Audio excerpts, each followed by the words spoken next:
Ini udah mulai. Tapi sebentar. Oke. Selamat pagi teman-teman. Subscriber dari Gus Fuad Channel. Ini kita berbincang-bincang santai dengan Kiai Haji Madudin Usman Al-Bantani mengenai acara Robito Alawiyah 7 September 2024 kemarin. Part berikutnya. Yang kalau tidak keliru agendanya adalah mengomentari Wafi dan Rumel Abbas, Romli Ahmad ya. Ditasgir jadi Rumel. Baik, kepada Yai Mat dipersilakan seluas-luasnya. Baik, Assalamualaikum warahmatullahi wabarakatuh, Mas Rifki Zulkarnain.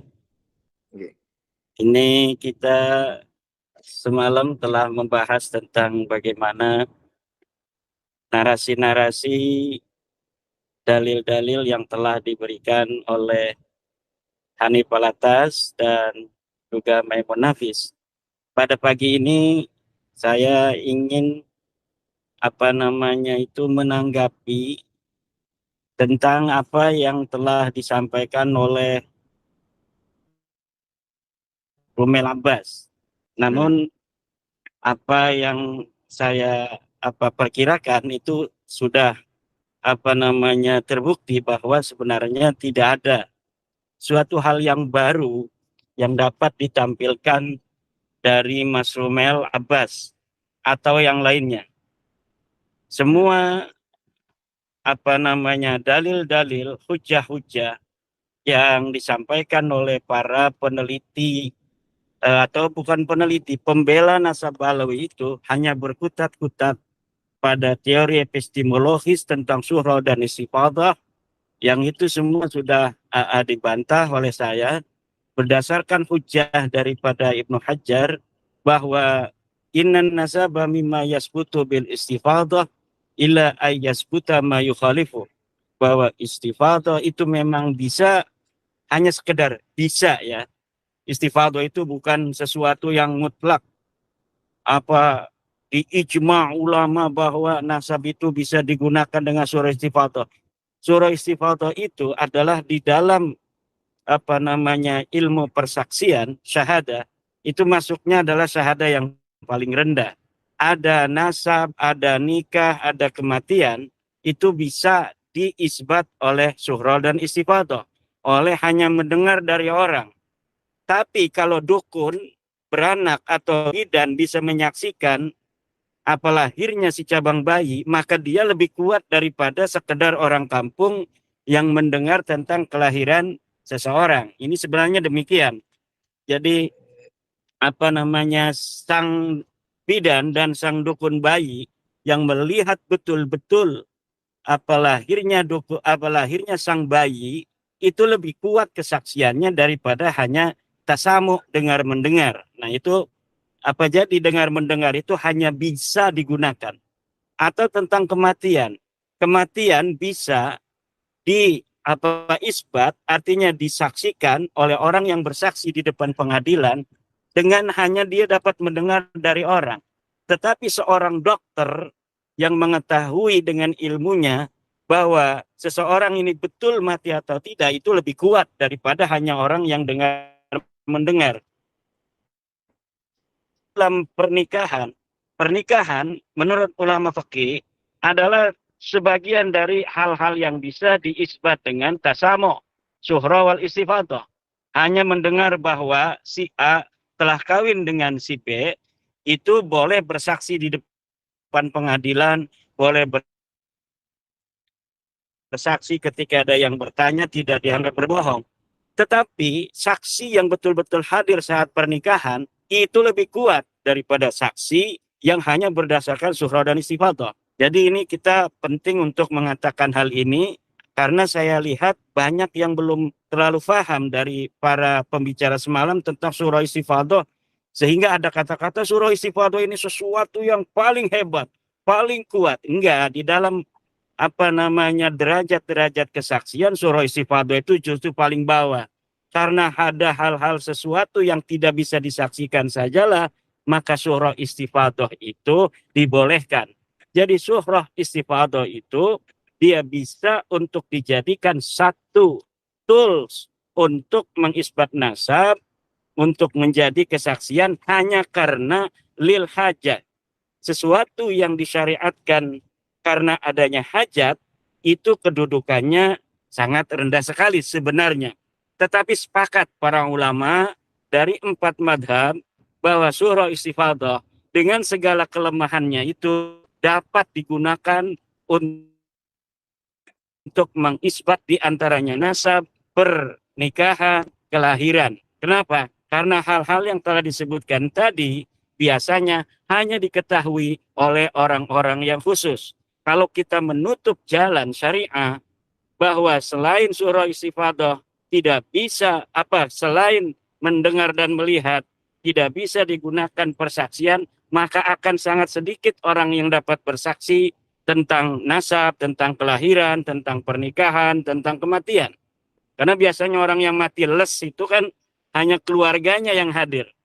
Orang yang melahir itu biasanya hanya ibunya dari istri itu yang melihat dengan bidan.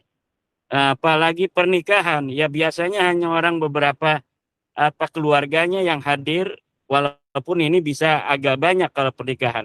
Tetapi pada prinsipnya surah istifadah itu disyariatkan lil hajah, karena sulitnya, sedikitnya orang yang dapat bersaksi dengan melihat secara langsung.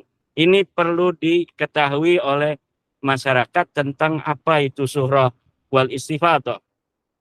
Kemudian Mas Rumel yang sangat diharapkan oleh para pendukung Ba'lawi ini ternyata di luar ekspektasi mereka.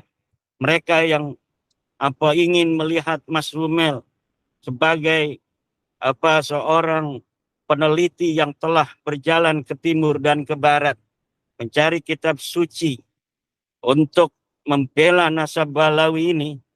Ternyata apa yang disampaikan semalam itu ternyata sama dengan yang dia sampaikan 1 tahun 2 tahun yang lalu itu.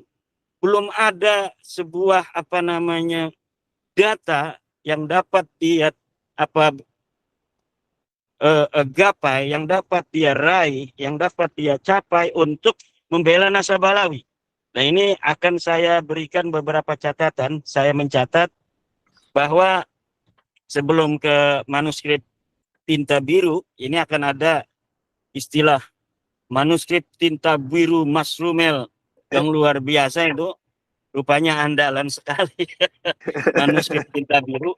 Sebelum ke manuskrip tinta biru, ada beberapa hal yang saya ingin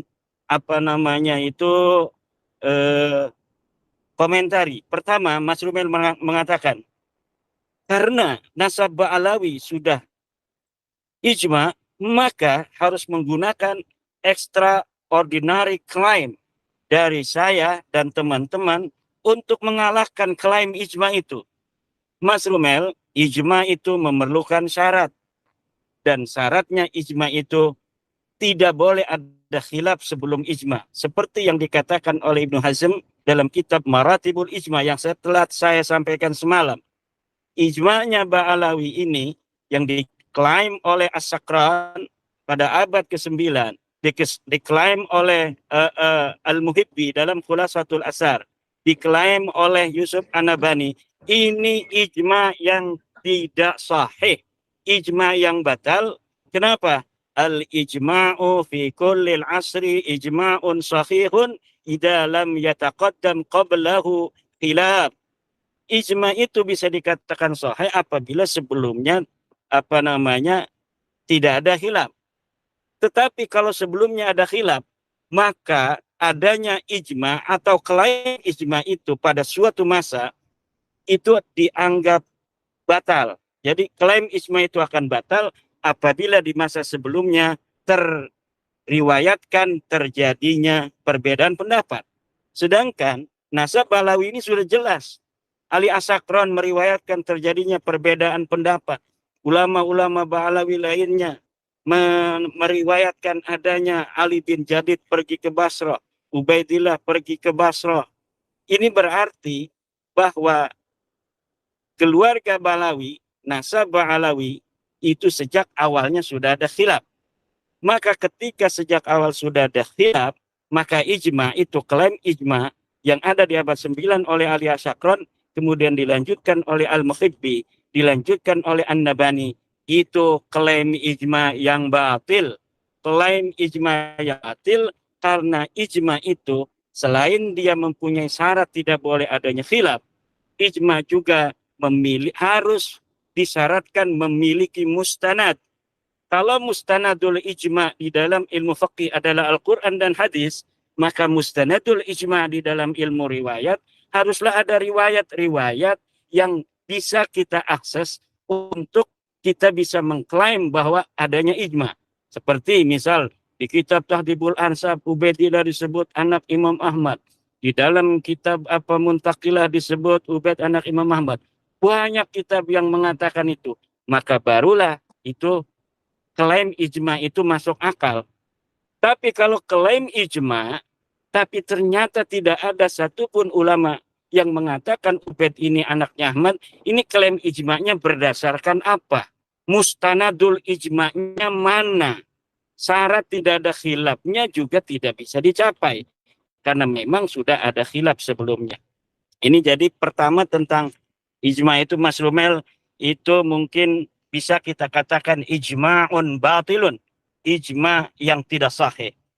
Yang selanjutnya tentang kata Mas Rumel, apa yang didengar di masa lalu belum tentu ditulis. Maka apa yang kita akses sekarang itulah yang harus kita olah-olah. Ini saya jadi curiga kalimat ini. Apa yang ada di masa lalu, apa yang didengar di masa lalu belum tentu ditulis. Apa yang kita akses sekarang itulah yang harus kita olah-olah. Jadi ketika tidak ada mencari manuskrip Balawi, rupanya Mas Rumel akan mengolah-olah apa yang ada hari ini untuk bagaimana caranya bisa mensahihkan nasab Balawi ini. Saya jadi curiga mental seorang peneliti semacam ini ingin memasakkan masa lalu agar sesuai dengan keinginan seorang sejarawan di masa kini, agar sejarah di masa lalu itu kemudian memberikan ruang kemuliaan untuk orang-orang yang mengklaim keturunannya di hari ini. Ini adalah sebuah skandal ilmiah, saya kira. Kalau misalnya seorang peneliti berpikir bahwa masa lalu dapat dirubah dari hari ini dengan merubah kesejarahannya. Apa-apa yang kita bisa gapai hari ini kita harus olah agar terkesan masa lalu itu sesuai dengan apa yang diinginkan oleh penulis di hari ini. Ini saya kira harus dicurigai bersama ini oleh para mukibin ya. Kemudian Mas Rumel juga mengatakan Al-Mu'jam Ibnul Muqri tahun 381 menyebut nama silsilah seorang yang bernama Asyarif Abu Muhammad Al-Alawi. Nasabnya adalah Yahya bin Muhammad bin Abdullah bin Hasan bin Husain bin Ali bin Husain bin Ali bin Abi Talib. Kata Mas Rumel, apabila nasab seperti ini menggunakan teori Kiai Imad, maka nasab ini batal. Karena di dalam kitab Tahdhibul Ansab, Al-Hasan bin Husain ini punya anaknya hanya 2, Muhammad dan Husain, tidak ada anak bernama Abdullah. Di dalam kitab Al-Mazdi memang ada Abdullah. Tetapi di dalam Sajarah Mubarakah anaknya cuma 1, Muhammad. Lah ini saya sudah ngalem-ngalem Mas Rumel semalam bahwa ketika Mas Maimun Nafis itu masih menggunakan teori-teori begini di dalam ilmu nasab, mengkritik kitab nasab, ternyata kata saya kan Mas Rumel ini sudah tidak akan menggunakan ini karena dia sudah saya kuliahi. Ternyata masih aja. Karena memang semalam itu saya belum menonton belum ada waktu menonton Mas Rumel, Mas Rifki. Jadi baru saya tonton pagi-pagi ini Mas Rumel karena ada acara saya selamatan anak saya tamat kitab Amil ya, anak yang masih kecil itu. Jadi saya nyembelih kambing, jadi belum sempat menonton Mas Rumel. Nah, pas pagi-pagi saya tonton, saya kaget. Wah, tidak sesuai ekspektasi saya. Saya semalam udah ngalem-ngalem Mas Rumel. Tidak akan menggunakan teori-teori seperti itu lagi. Tapi ternyata masih dipakai untuk kasus Syarif Abu Muhammad Al-Alawi. Dikatakan oleh Mas Rumel, di dalam kitab Tahdhibul Ansab nama Abdullah tidak disebut. Di dalam kitab Al-Masjid disebut, di dalam Syajarah Mubarakah, bahkan hanya disebut anaknya satu. Ini saya kira ini untuk sebagai pembelajaran kepada para subscriber penonton, saya bisa ulangi lagi sedikit. Padahal ini sudah saya terangkan semalam. Bahwa dalam kitab cara menulis itu para ulama satu kadang-kadang menggunakan tahqiq, menggunakan tasabbut, kadang-kadang hanya menulis sesuai riwayat yang dia terima berdasarkan referensi dari kitab sebelumnya tanpa mentahqiq lagi. Khusus untuk ini Abdullah bin Hasan bin Husain yang disebut dalam Tahdhibul Ansab bahwa anak Hasan ini, saya catat ini hanya anaknya Muhammad dan Husain. Sementara dalam Al-Mazdi ada nama Abdullah tapi tidak ada Husain, juga tidak ada Muhammad. Kemudian dalam Syajarah Mubarakah ada anaknya namanya Muhammad. Ini bagaimana?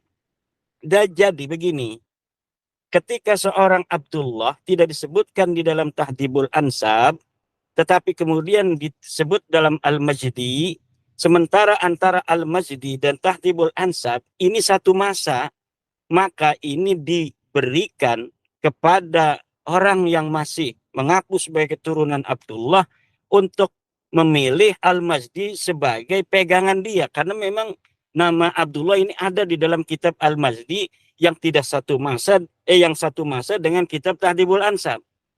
Nah, berbeda dengan nasabnya Abdullah bin Ahmad bin Isa. Kalau Abdullah bin Ahmad bin Isa di dalam kitab-kitab yang satu masa tidak ada semua. Di dalam Tahdhibul Ansab tidak ada, di dalam Al-Mazdi tidak ada, di dalam kitab Asy-Syajarah Al-Mubarakah tidak ada, dalam kitab Al-Asli tidak ada, dalam kitab Al-Fahri tidak ada, dalam kitab Sabatul Musan tidak ada, dalam kitab Umdatul Talib tidak ada. Nah, lalu tidak bisa dia sama sekali untuk apabila terjadi ta'arud antara dua kitab untuk memilih, karena memang sama sekali tidak ada. Tapi kalau Syekh Abdullah bin Husain ini, Abdullah bin Hasan bin Husain ini, kalau misalnya ada keturunannya yang mengaku sebagai anaknya Abdullah, memang betul dalam Tahdhibul Ansab namanya tidak disebut, tetapi dalam Al-Majdi disebut. Jadi dalam kitab yang satu masa namanya itu disebut. Jadi walaupun terjadi ta'arud, itu dia bisa memilih antara dua daripada kitab yang ada di dalam satu masa. Kalau kitab Asy-Syajarah Al-Mubarakah di abad selanjutnya, abad ke-6, sudah menghasar bahwa anaknya hanyalah Muhammad.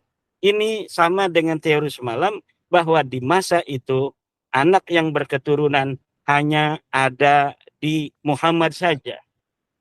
Tetapi jika keturunannya hari ini ada yang masih mengaku di dalam keturunan itu sebagai keturunan Abdullah, ini masih masuk akal karena namanya disebutkan oleh kitab lain. Tetapi kalau Abdullah bin Ahmad bin Isa ini sama sekali tidak.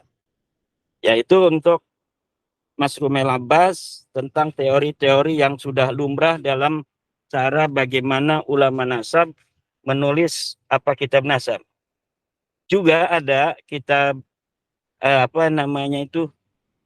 menurut Mas Rumel semua kitab nasab tidak ihatah. Betul sekali Mas Rumel, semua kitab nasab tidak ada yang ihatah. Kenapa? Karena kitab nasab itu cara menulisnya itu apabila seorang tokoh dia sudah tidak berketurunan, itu kebanyakan kemudian namanya dihilangkan pada masa berikutnya. Berbeda dengan sejarah misalnya.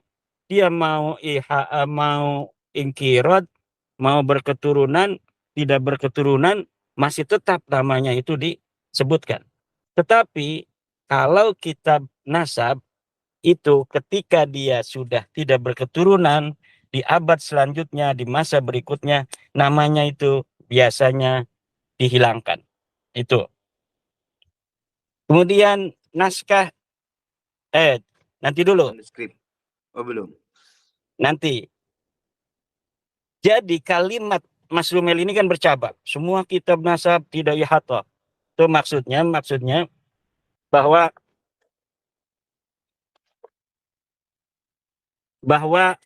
walaupun nama Abdullah ini tidak disebutkan, maka bukan berarti Abdullah ini tidak ada. Cuma karena kitabnya itu ditulis tidak ihata. Nah, demikian yang sebentar ini ada parkir ini. Iya. Kemudian naskah Ibrahim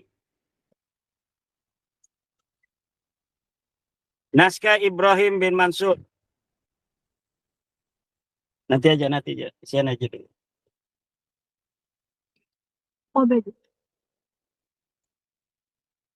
Naskah Ibrahim bin Mansur katanya As-Sajarah Al-Mubarakah ditemukan oleh Ibrahim bin Mansur. Jadi ada naskah lagi selain naskah yang ada di Turki yang ditemukan oleh Mahdi Rojai, namanya naskah As-Sajarah Al-Mubarakah yang ada di Saudi Arabia, di Ibrahim bin Mansur. Menurut Mas Rumel, manuskrip As-Sajarah Al-Mubarakah versi Ibrahim bin Mansur mirip dengan Umdatul Talib. Lalu hubungannya dengan manuskrip Sajarah Mubarakah kita itu apa? Tidak ada hubungannya. Kita sekarang hari ini telah memiliki kitab versi cetak berdasarkan manuskrip yang jelas yang ada di Turki. Berdasarkan seorang muhakkik yang terpercaya namanya Mahdi Rojai. Berdasarkan perusahaan yang terpercaya, penerbit namanya Al-Mar'asi. Berdasarkan manuskrip yang jelas penulisnya namanya Wahid bin Syamsuddin. Berdasarkan tahun yang jelas disebutkan 820. Berdasarkan semua itu, maka versi Sajarah Mubarakah yang ada hari ini kita bisa akses, tidak bisa diganggu-gugat lagi. Kemudian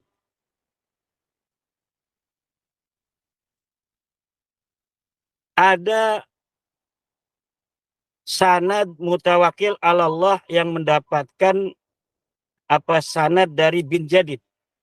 Nah, mutawakil Allah yang mendapatkan sanad dari Ali bin Jadid maksudnya apa? Dikemukakan. Mungkin menurut Mas Rumel maksudnya kalau sudah ada naskah mutawakil Allah berarti kesunyian itu bisa untuk diperpendek. Tidak bisa. Setiap sanad-sanad yang atas nama Syarif Abul Jadid tidak bisa dikaitkan dengan nasab Alawi. Kenapa? Nasab Alawi sama sekali tidak ada kaitan dengan Syarif Abul Jadid. Abul Jadid adalah seseorang, Alwi adalah orang lain. Tidak ada kaitan antara Alwi dan Jadid. Dia bukanlah saudara.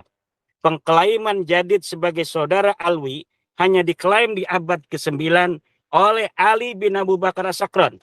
Tidak oleh Al-Jauhar Syafaf. Tidak oleh Abdurrahman Khatib yang problematis. Yang orangnya saja tidak ada. Ulama tidak ada yang mengenal. Mas Rumel, nanti akan kita bisa buktikan bahwa seorang Abdurrahman Al-Khatib ini orangnya tidak ada. Manuskrip yang hari ini dikatakan itu ditampilkan satu manuskrip itu dapat dari mana satu lembar itu. Yang ada itu manuskrip 40 tahun yang lalu. Tulisannya itu tulisan Alwi bin Thohir entah siapa itu. Nah, itu harus dapat membuktikan jangan selembar-lembar itu saja itu yang diberikan itu. Katanya ada 200 tahun yang silam. Silahkan kita uji 200 tahun yang silam. Seperti apa itu bentuk manuskripnya.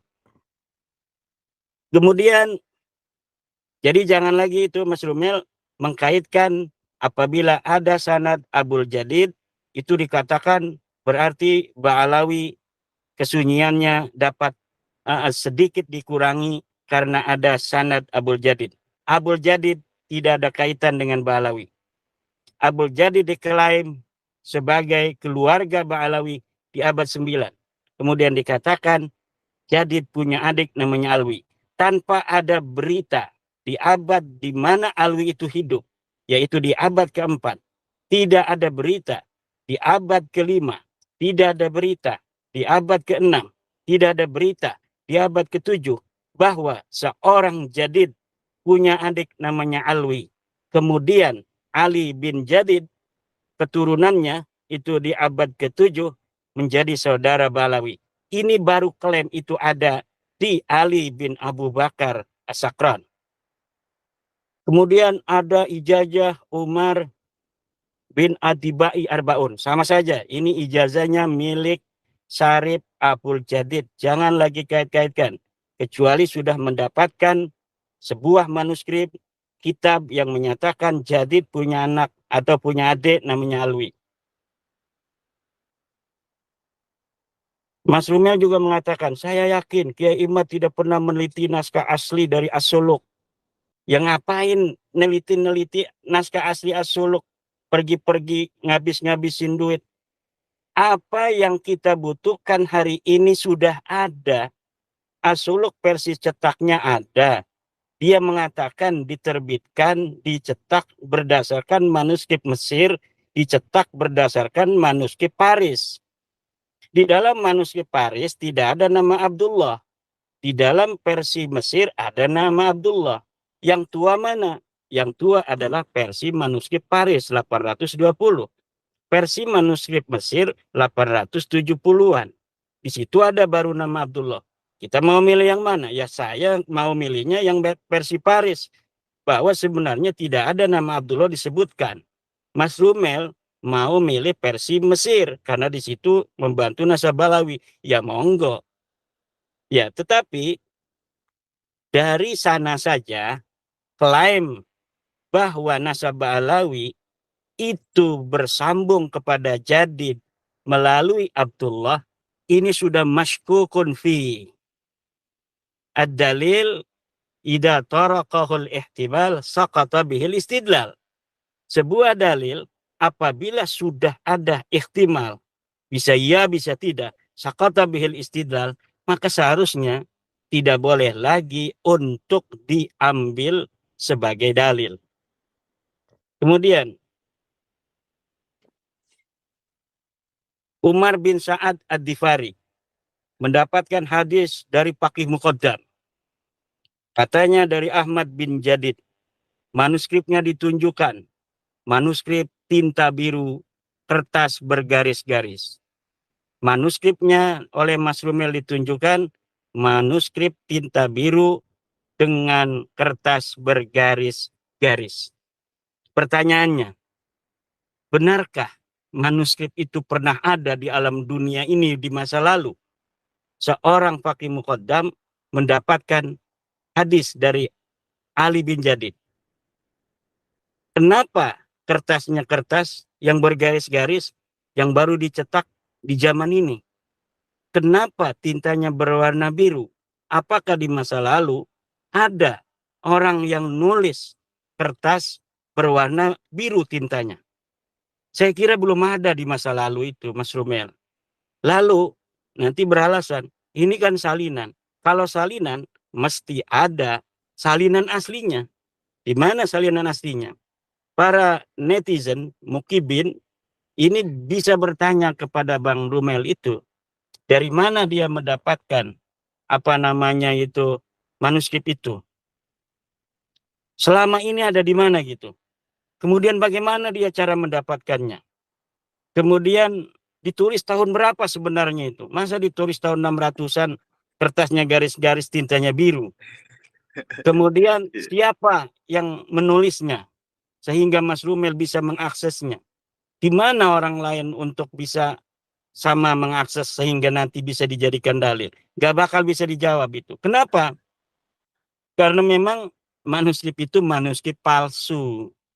Faqih Muqaddam tidak pernah bertemu dengan Ali bin Jadid. Ali bin Jadid tidak pernah punya murid namanya Faqih Muqaddam. Lihat di dalam kitab As-Suluk. Faqih Muqaddam siapa Ali bin Jadid disebutkan siapa guru-gurunya di As-Suluk 732 sudah ada. Muridnya siapa-siapa sudah ada semua. Mertuanya saja Semudafi dicatat. Adiknya Abdul Malik dicatat. Tetapi seorang murid bernama Faqih Muqaddam tidak pernah dicatat. Lalu bagaimana seorang yang tidak pernah dicatat sebagai murid Ali bin Jadid, tiba-tiba dia punya sanad yang katanya mendapatkan sebuah hadis daripada Ali bin Jadid? Siapa ini yang bikin manuskrip ini? Apakah Mas Rumel atau orang lain yang membuat, kemudian Mas Rumel mengambil dari orang lain itu? Sebenarnya saya sudah mempunyai tuduhan karena apa? Tulisan yang tertera itu mirip dengan tulisan seseorang di masa lalu di tahun 1960-an yang saya mempunyai manuskripnya juga. Cara menulis alifnya mirip, cara menulis lam alifnya juga mirip. Tetapi kita tidak boleh mendahului untuk menuduh. Hanya berdasarkan kecocokan, berdasarkan kemiripan, jawabannya sudah ada di saya. Tetapi kita tunggu Mas Rumel untuk menjawab. Dari mana dia mendapatkan manuskrip Faqih Muqaddam yang katanya mempunyai sanad hadis kepada Ali bin Jadid. Manuskripnya disebut manuskrip tinta biru, kertas garis-garis. Kemudian ada beberapa hal lagi. Nasab Alawi informasinya tertib, kata Mas Rumel nih. Ketika masing-masing dicari, ternyata masing-masing tabaqat itu gak ada yang bertentangan. Mas Rumel nyarinya di mana? Kata Nasab Alawi kan Ubed anaknya Ahmad. Coba nemu dari mana itu? Kan bertentangan. Klaimnya Ubed anaknya Ahmad bin Isa, tetapi kok ternyata tidak ditemukan datanya. Itu berarti ta'arud. Dari mana Mas Rumel bisa mengatakan bahwa Nasab Alawi informasinya tertib. Ketika masing-masing dicari, ternyata masing-masing tabaqat gak ada yang bertentangan. Ini dari mana cara berpikirnya? Lah sudah jelas ketika kita melihat, kita mencari Ubed, benarkah dia sebagai anak Ahmad? Tidak ada kitabnya. Benarkah Ubed punya anak Alwi? Nggak ada kitabnya di abad ke-4 sampai abad 9. Ketika kita mencari Alwi punya anak Muhammad, nggak ada. Muhammad punya anak Alwi, nggak ada. Ali punya anak Ali, nggak ada. Ali punya anak Sohib Mirbat, tidak ada. Kita cari Sohib Mirbat di Difar, tidak ada. Kita cari Sohib Mirbat di Tarim, tidak ada. Kita cari Faqih Muqaddam di Tarim, tidak ada. Kita cari Faqih Muqaddam di kitab ulama, tidak ada. Lalu maksud Mas Rumel sangat rapi, kemudian apabila diverifikasi ada, itu dilihat dari mananya. Nah, ini perlu dijawab oleh Mas Rumel. Kemudian mengenai Al-Khatib. Al-Khatib menulis kitab Iqdul Barahin. Iqdul Barahin apa ini? Sebelum dia menulis kitab Al-Jawhar Sapat. Mas Rumel, saya sering sampaikan bahwa Abdurrahman Khatib ini sosok yang bermasalah, sosok yang problematis. Kenapa? Karena ulama-ulama tabaqat, ulama-ulama biografi para ulama menyebutkan dia itu wafatnya 724 Hijriah. Lihat kitab Mu'jamul Mu'allifin, juz 5 halaman 185. Lihat kitab Hadiyatul Arifin, juz 1 halaman 526.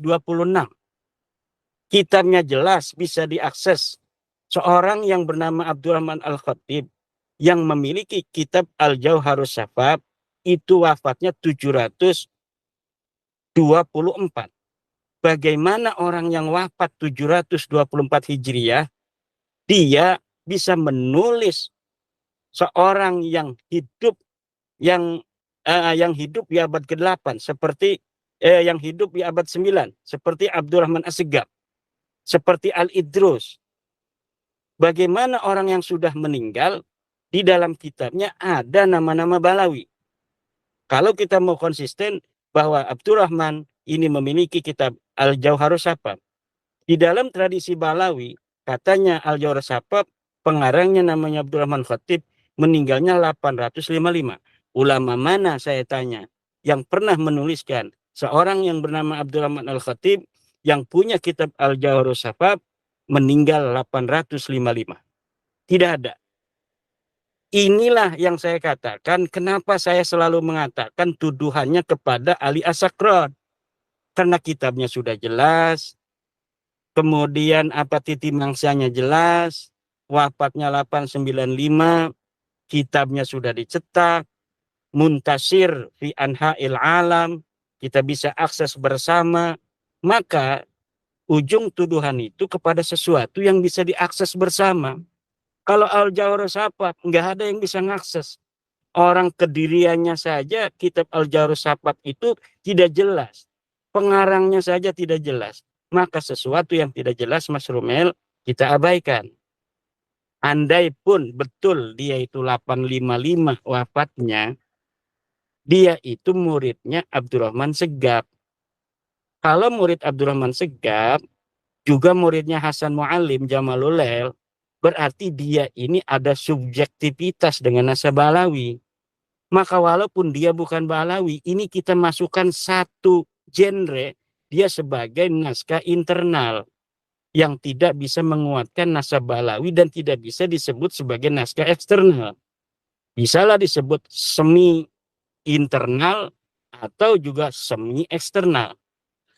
Nah, sesuatu yang 50-50 begini, Kediriannya saja tidak jelas. Naskahnya aja baru 40 tahun. Kemudian pengarangnya aja tidak jelas. Ulama mengenalnya dia wafat 724 Hijriah. Tapi kenapa di dalam naskah Balawi disebut 855? Ini dulu diselesaikan, baru kita bisa jadikan Al-Jauharus Safaf sebagai teman setia dari Al-Burqatul Musiqah. Nanti kita bisa katakan Dwi Tunggal Nasab Balawi, Al-Jauharus Safaf, dan Al-Burqatul Musiqah. Tapi sampai saat ini, Mas Rumel, kita harus konsisten. Di dalam beristidlal, sesuatu dalil itu harus nyata. Dalilnya harus ada bukti materialnya, dalilnya harus jelas. Kalau Al-Jauharus Safaf tidak jelas. Nah, inilah yang terakhir yang dapat disampaikan oleh Mas Rumel Abbas, Kang Rifki. Jadi hanya berdasarkan satu, naskah atau manuskrip tinta biru. Yang kedua, kembali ke Jauharus Safaf di abad 9. Dan itu pun belum jelas. Hal-hal yang sangat dinantikan oleh para mukibin, adanya manuskrip di abad 4, 5, 6, 7, 8, itu jauh panggang daripada api. Dan inilah hakikat dari nasab Balawi. Secara metode ilmu nasab tidak bisa diterapkan. Karena dia tidak bisa diisbat dengan kitab. Karena tidak ada kitab yang menerangkan tentang nasabnya selama 550 tahun. Dilihat dari teori penetapan nasab dengan surah istifadah. Surah istifadah mempunyai syarat. Dia tidak boleh ada mu'arid. Dia tidak boleh ada penentang. Sedangkan nasab Balawi ditentang oleh As-Sajarah Al-Mubarakah. Dengan teori metode nasab syahadah tidak bisa. Karena metodologi isbat nasab dengan syahadah untuk orang yang hari ini ada. Bukan untuk uped yang ada 1000 tahun yang lalu. Begitu pula dengan metode ikrar. Maka seluruh metodologi di dalam bagaimana cara menetapkan nasab tidak bisa mengisbat Balawi. Kemudian manuskrip sama sekali tidak bisa berikan oleh Mas Rumel atau yang lainnya. Secara DNA, platnya G. Sudah jelas menurut para peneliti sampai hari ini bahwa plat G itu bukanlah keturunan orang Arab. Kalau orang Arab keturunannya harus plat J1. Ya demikian, Mas Rifi. Sebelum ditutup, apa ada hal-hal yang mau ditanyakan oleh Mas Rifi? Sebenarnya ada beberapa yang mau saya tanyakan, namun nampaknya lebih baik di pertemuan berikutnya Yai, karena kan mengingat kondisi Yai ada acara berikutnya begitu. Nanti kita lanjutkan di pertemuan berikutnya Yai ya. Siap, makasih banyak Oke. Mas Rifki, semuanya barokah. Semoga Oke. penonton barokah, Gus Fuad barokah, dan yang lainnya barokah semua. Oke. Terima kasih kepada Kiai Haji Madudin Usman Al-Bantani dan kepada subscriber Gus Fuad Channel. Kita akan berjumpa lagi di pertemuan berikutnya bersama Kiai Haji Madudin Usman Al-Bantani. Terima kasih. Wassalamualaikum warahmatullahi wabarakatuh. Waalaikumsalam warahmatullahi wabarakatuh.